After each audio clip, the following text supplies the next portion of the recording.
Welcome to the Growth Through Adversity podcast, where men are forged, not coddled. Here we dive deep into the path of true transformation in pursuit of physical, mental, spiritual, and temporal growth. We talk training, nutrition, business, mindset, and spirituality. We embrace strength and we loathe ease. We reject weakness in every form and cultivate power, the will to power itself. This is the rebirth of modern man. Raw masculinity, tempered by reason, virtue, and right action, because nothing of value is earned without sacrifice. Let's begin our apotheosis together.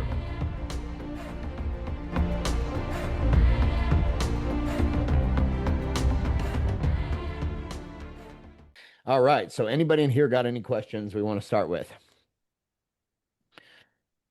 Yeah, I'll go with one. Hey, so like I told you last time, I was starting to figure the whole nutrition thing out. No master, but Yep. I'm starting to kind of figure it out a little bit and stuff. But one thing that's kind of a mystery to me is like, I see the foods I've got on my meal plan, right?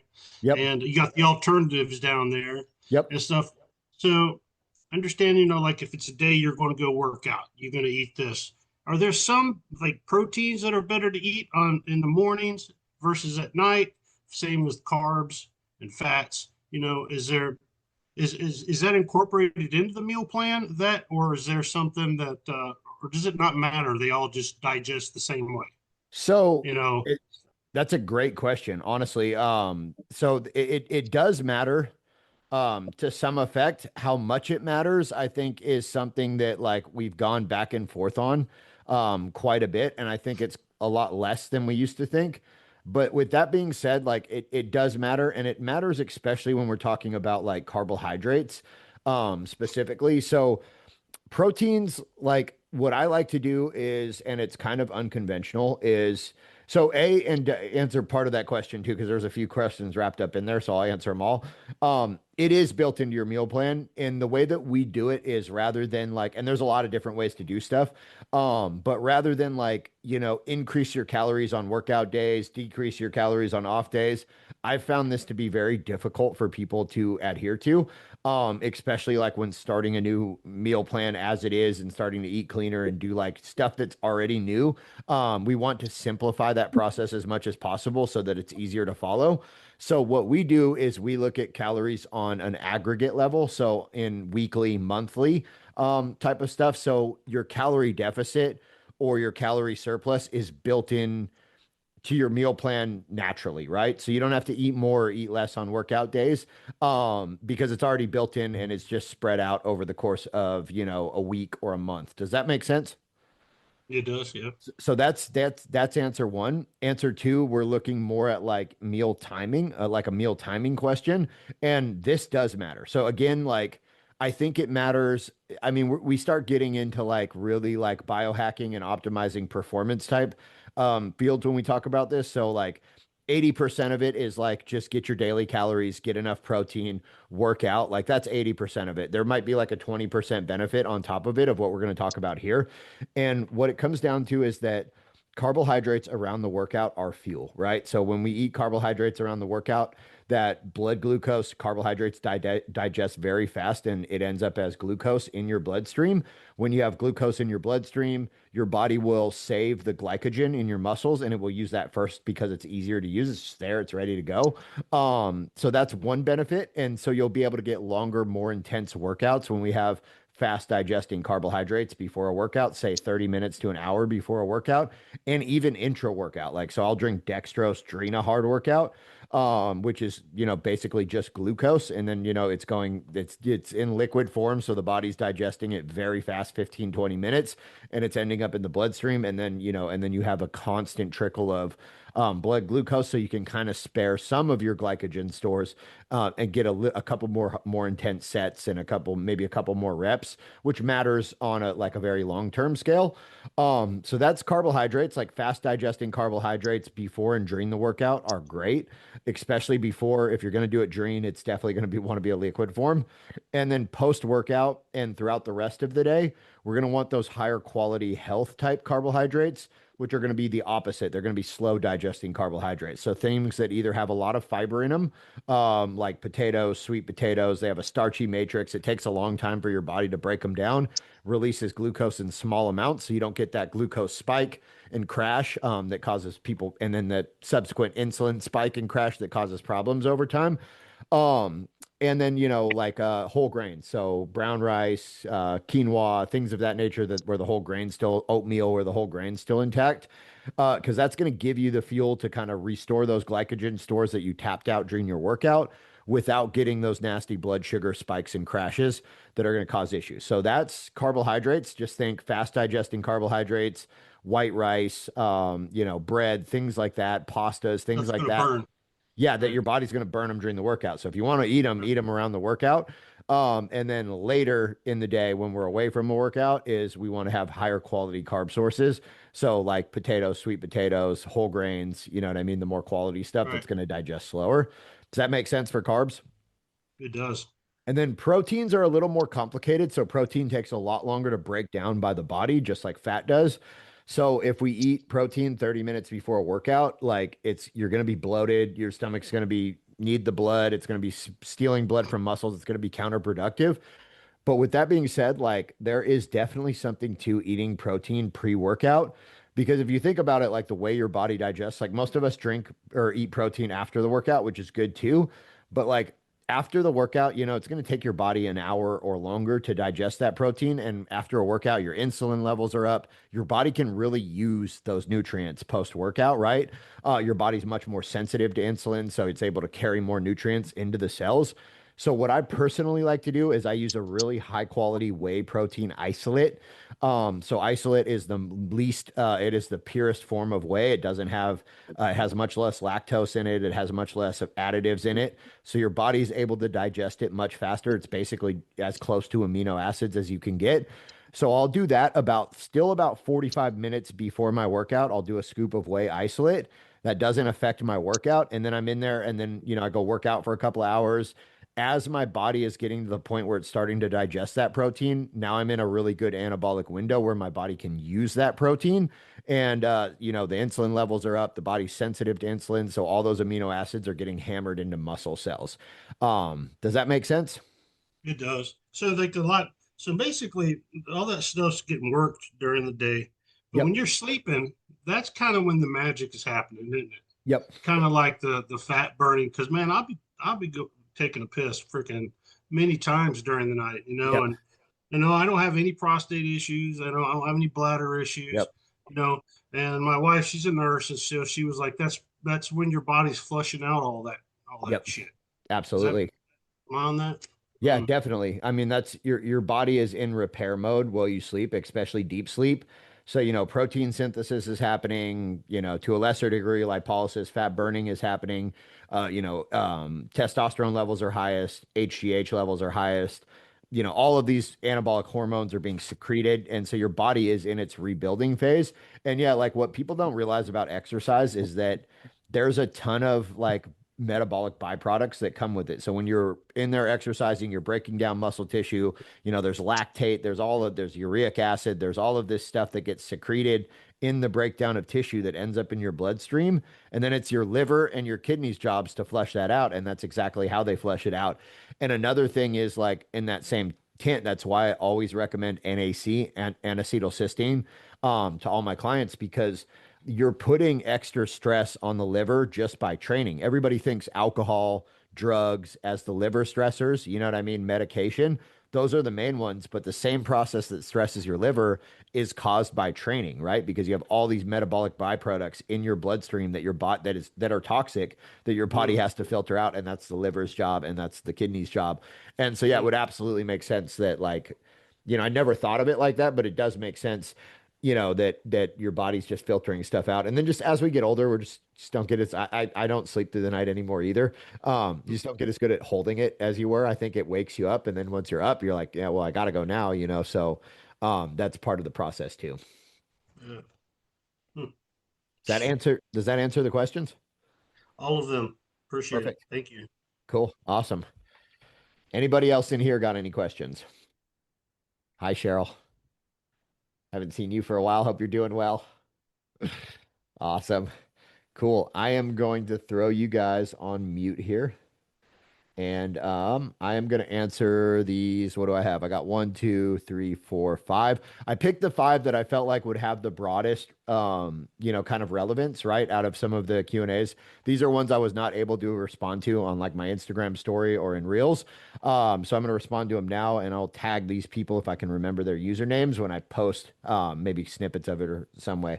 But either way, they were great questions. Like I said, I just sometimes when I put a Q&A up, I'll get like over 100 questions and I'm just not able to respond to them all. So I try to pick out the best ones that are relevant to a lot of people and do these Q&As periodically. So Alex Mitchell asked me, how do I keep up intensity without wrecking my joints at 53? Which is a great question, right? Because like I always talk about, we want to train to hard, we need to train hard, we need to train high intensity within a few reps of failure. Um, but training like that is probably can be some of the most demanding type of training on your joints under certain circumstances. And that's the under certain circumstances is the caveat there. So number one, like intensity itself isn't necessarily bad for your body. Probably the roughest thing on your joints is going to be lifting at a very high intensity with very heavy loads, right? It's just going to put the most amount of stress on the joints. It's going to put the most amount of abuse on the joints, the muscles, the tendons. Not a bad thing. In fact, like I really think that most people in their 30s, 40s, even 50s should really, really focus on building muscle. And that requires moving heavy loads and getting stronger because there is going to reach a point in your training where you get to a point where you have to kind of transition away from that type of training and look at more of like maintaining your health, maintaining your longevity. Like there comes a point in your in all of our training journeys where that shift has to happen, right? I 53, I mean, you're probably not there yet. You probably have another like, a good 5, 6, 7 years where you can still push it pretty hard before we really need to start being careful. But the best thing that you can do is increase the rep range and decrease the load. So but while maintaining intensity. So the real key here when we're talking about intensity is we're talking about taking our sets to within 1 to 2 reps of failure, right? And you can do that at 2 reps, you can do that at 4 reps, or you can do that at 10 or 12 reps. 10 or 12 reps is going to be a lot less just aggregate abuse on your joints and a lot less risk of injury on your joints. You're going to have a little bit less of a strength benefit, but you're still going to have some good strength benefits. But yeah, so increasing the rep range there. And then number two is going to be mechanics. Like at the end of the day, lifting heavy doesn't hurt you. Lifting improperly hurts you, right? So if you have good form and you bench 315, it's not inherently dangerous. If you have bad form and you're ego lifting and you try to go lift 315 and you could probably barely safely lift 255, like it's a recipe for disaster. So working within what you're capable of doing while pushing yourself, that's kind of becomes like as you get more advanced, like you know where your limits are and you push those limits, but you push those limits carefully, is going to be the key. And then, like I said, raising the rep ranges is going to be probably pretty smart for the most time. And then consolidating the lower rep range work to like strength blocks where we're not doing it all the time. We're kind of do it for a month and then take a few months break and let everything kind of recover and fully heal. So that was a great question, but like, yeah, you don't need to back off. You just need to, like I say, train smarter too. Like think of recovery, think of sleep, think of nutrition, think of supplements, think of like what you're putting into your body outside of training, the stress that you're putting on your body outside of training, because it's all going to add up. That was a great question though. So number two is Steve R. He asked, I saw good results on keto/carnivore. I lost 36 pounds, but coming back, I gained I'm guessing you meant coming off. I gained nearly 50. I'm thinking about trying again, but I've heard you talk negatively about it. Can you give me some more info? So the gist of that, as I'm reading it, is that he did keto/carnivore, maybe a blend of the two, lost a bunch of weight, lost almost 40 pounds, and then came off of it and gained the weight back plus some, right? Paid a little interest with it. You know what I mean? And that's actually a super common cycle that we see with fad diets like keto carnivore. So what happens with keto carnivore? Why does it work? Because before you were drinking soda, you were eating a ton of carbohydrates. you were probably eating, who knows, 4,000 calories a day, 3,500 calories a day, 5,000 calories a day. Then you switched over to only eating meat or only eating meat and nuts and you know what I mean, maybe a few berries. So what happened was your calories went from up here to down here, and you had this amazing fat loss response where your body just started melting fat because it didn't have enough fuel, it was basically starving. And you lost a ton of weight. You probably felt great in the beginning because as the weight was coming off, there was all kinds of good things happening in your body. And then eventually, what I'm guessing is you reached a point where you got tired of only eating, ribeyes and chicken every day, and you went back and started eating chips and shit like that. And you probably went back to doing exactly what you were doing before you went on keto carnivore, because that's what you're comfortable with. And what happens now, though, is that in that process of under eating, now we've been eating however long you're on it, a year, 6 months, 2 years. You were down so far under your like maybe probably 1,500 calories, 1,600 calories, way down below even your maintenance calories. So what happened was your metabolism down regulated. Your metabolism slowed down due to the fact that you were starving yourself. And then you went back to eating a whole bunch of high energy, high threshold junk food, and your metabolism slower, your body's in fat storage mode. So that's where the interest came from. Not only did you blow back up to where you were, but you also added some weight to it because your metabolism is now all fucked up from these diets. And this is why I talk negatively about them. Don't get me wrong. Look, I've had clients on keto carnivore. I'm not saying that you can't make progress on them. I'm not saying that I don't even think they're inherently like terribly unhealthy for you. The main problem I have with them is they're not sustainable for 99% of humans. Eventually, you're going to get to a point where you don't only want to eat fucking meat anymore and you're going to eat other shit. And if you don't learn how to lose weight without doing radical fad diet crazy shit, then you're going to go back to doing what you've always done, and that's going to make you how you've always been. And obviously, like you're on a journey and you're trying to change. So I would recommend, based on your prior experience with it, not doing keto carnivore again and trying to lose weight through a calorie deficit. And part of that process is probably going to be you're going to have to commit to 6 months to a year of eating at maintenance calories to re-optimize your metabolism and speed your metabolism back up to undo the damage that you did with the keto carnivore. So good luck. If you need any help with that, Steve, I would be happy to help. This one was a little bit more of a personal question. Your story is super inspirational. I'm 3 months clean. That's awesome. Congratulations. And starting over, I'm curious what actually changed for you. Was there like one moment or was it a slow build? Tom L. So great question and congratulations on the sobriety. That is fucking awesome. Stick with it. You're in the hardest phase. It gets easier after about the year mark. 2 years, you won't even think about it anymore. But yeah, you're in the trenches, man. So for me, it was definitely just like one moment. There was just like, I reached a point where it was like, I'm done. I've been doing this for long enough and it's got me to this spot that I hate. I don't like the person I've become. I don't like what I'm doing and I just need to change it. And that literally at that moment, I said, I'm not going to do drugs anymore. And like, I literally have not done drugs since then. That was 15, 16 years ago. So everybody's different. Some people it's very, there's an on-off cycle and but for me that was just kind of how I operate. When I decide on something, I just decide on it and I go all in. That was same true for bad things and true for good things. So I'm not saying that even in like a totally good way. It's just like I'm very extreme one way or the other. So yeah, for me, man, it was just like I had that moment where it was like I'm just disgusted with myself. I'm disgusted with where I'm at and I want to change it. And so like I just decided to change it. And I knew the main thing I had to do to change it was get clean. Like that was obvious. That's obvious to you. It's obvious to everybody. So I knew that was where I needed to start. There was a whole ton of other work that I had to do after that, but like that was if I didn't fix that one thing, nothing else would ever fall into place. So yeah, man, hang in there. I wish you luck. You're in the thick of it, and I think you'll do all right. We got another one. We got a late comer. We got a late bloomer. CJ, what's up, dude? Um, all right. So here's a coaching question. So you went from coaching in a gym to running an online brand. What was the hardest part of that jump? I'm trying to make the transition myself, but I'm struggling. Yeah, it's fucking tough. And their username was the White Knight. I couldn't find a real name to that account. Um, so yeah, man, it's difficult making that transition because you're working like in the gym and it's very time extensive, time demanding. You have clients that you have to serve. You're meeting with people. It's spread all throughout the day. It's incredibly chaotic. You're trying to make sure that you have enough in-person clients to pay your bills, while also trying to build this other business on the side. And a lot of coaches just get stuck in that spot right there, and they don't really do either one of them really good. So for me, it was just like when I quit my first job and started the in-person personal training business. Like as soon as I got like my first two clients and I was like, okay, this is something that I can actually do.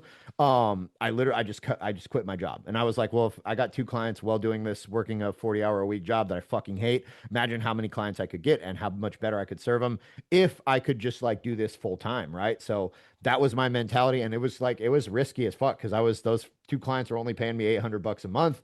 And yeah, it was like, and it was not enough. So it was like, I have to, and then, but then that puts your back against the wall. And when your back's against the wall, you work harder, you grind harder, you make shit happen. So I did get more clients and it did grow up and it became a very like successful in-person business. And literally when I did the online transition, there was a point where I reached the same thing where it was like when the two started competing against each other, and it became that I felt like I wasn't able to do either one of them as good as I needed to. I was like, well, this is the direction that I want to go, that I'm most passionate about at this current moment. So I just went all in on that. And I resolved all of the obligations that I had in person. And you know what I mean? I told people we're not going to renew in person. If you want to come online with me, it's totally cool. If you don't, I totally understand. But I just made that jump, right? So at some point, I think you really just have to decide. And I mean, obviously, like be tactical about it. You know what I mean? Like, don't get kicked out of your apartment or anything, but you really do. You're never going to be able to do like if you're spread too thin, you just, we don't operate well. We operate well when we can really focus and put everything into one thing. So that would be my advice there. And the last question here, Eric Harris asked, what's the one thing your fighting background taught you that regular trainers just don't get? It's actually a great question. I think there was not just one single thing, but if nothing else, what made me good at fighting was that like is honestly what's made me good at business. And it's just like that I just don't quit. I don't like failure doesn't really bother me like it bothers a lot of people. To me, failure is just like a point of growth. It kind of just shows you the things that you need to work on and what you need to iterate more and more and more to get better. And then you just have that like one thing you need to work on and just like really master. You know, like if you lose a fight because you got rear naked choke, then it's like, okay, cool. Well, that's what I need to do. I need to just drill how to get out of a rear naked choke for the next 3 months until like I'm the best, until you just physically cannot rear naked choke me. So like, and that's just like always been my mindset. So that's a huge part of it is like I just like I don't have any real aversion to failure and I'm not afraid to take like really big risks. That's what fighting is all about, is like taking calculated but dramatic risks. And then also just like this, the other thing that made me good at fighting was I was never the most athletically talented. I was never the most like, you know what I mean? Just this the best natural, some people are just naturally gifted. I didn't have like a great wrestling pedigree where I was like, high level college wrestling pedigree. I didn't start doing jujitsu when I was 3 years old or anything. But I was tough and I outworked everybody. Like that was it. I was like, I'm like, if we're gonna stand in the pocket and we're gonna fight, like I will out fucking grit you. Like I will take I will take as much damage as I need to dish it out. And I kind of enjoy that. And I'll outwork you. I'll spend more hours in the gym. You know what I mean? I'll put in more reps. And it's like, so, and then you go into the fight or you go into the business and it's like, well, if I lose, I did everything I possibly could. Like I worked twice as hard as anybody else worked. And if I still didn't win, then it's like literally he was just the better man that day. And that kind of ties into that kind of ties into the lack of failure aversion. If you're working hard enough and you're doing everything in your power, if you fail, then it's like, okay, cool. That's just the lesson I needed to learn. So I guess that was more than one thing. That was probably two things, but those are yet major, major things that I took from fighting and into my personality and into the business world, and into training and how I coach my clients and everything else. So those were good questions. Like I said, I try to answer everybody that does the questions with me.